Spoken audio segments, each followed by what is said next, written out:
Hallo ihr Lieben, herzlich willkommen zu diesem neuen Video. Wir sind gerade Camping im Südseecamp, wie man vielleicht im Hintergrund unseren Wohnwagen sieht oder hinter dem Kameramann. Ja, da steht unsere Muschel. Wir beachten nicht, dass da Küchentücher hängen, weil, ja, das ist eine lange Geschichte. Eigentlich nicht, aber egal. Wir wollten euch mal zeigen, wie wir unsere Wunschwackeln abends am Lagerfeuer machen. Also wir machen halt Feuer, könnt ihr ja sehen. Und dann nehmen wir Zewa.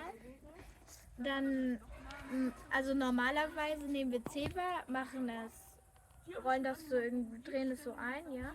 Und dann halten wir es ins Feuer, gucken die Flamme an, dann legen wir es rein und wünschen uns was.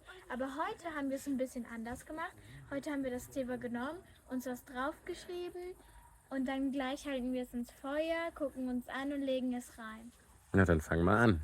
Okay. Und zeig mal, wie das geht. Also ich halte das jetzt hier rein. Ich mache das jetzt einfach mal kommentarlos. Oh. Jetzt klimmt der Wunsch. Jetzt nur noch Glut, Lava. Jetzt raucht's. Und seht ihr das? Wow. Mach doch ein Herz.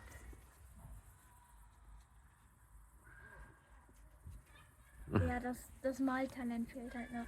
Hey, okay. So, Hier jetzt hat legen ein wir Herz ins Feuer. gezeichnet. Oh, ich hab so Angst, dass ich meine Hände verbrenne. So, jetzt ich. So, bam. So.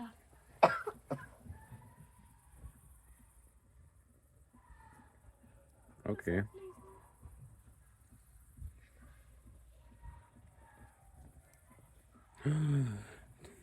Warte, ich helfe dir.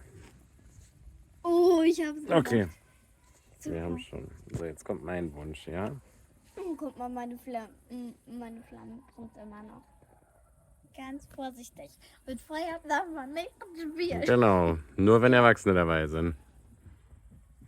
Dann Aber auch geht das. nicht in echt wirklich spielen. Auch wenn Erwachsene nicht. So, und erst wenn die Flamme aus ist und die Glut ist, macht man das da rein. Ja, Lisa, du hast es falsch gemacht. Nein, Nein. alles gut. So, das ist das Wunschritual. Gehe in Erfüllung, Wünsche. Ja, okay, das haben wir noch nie gemacht. So, dann Tschüss, auf Wiedersehen. Gute Nacht.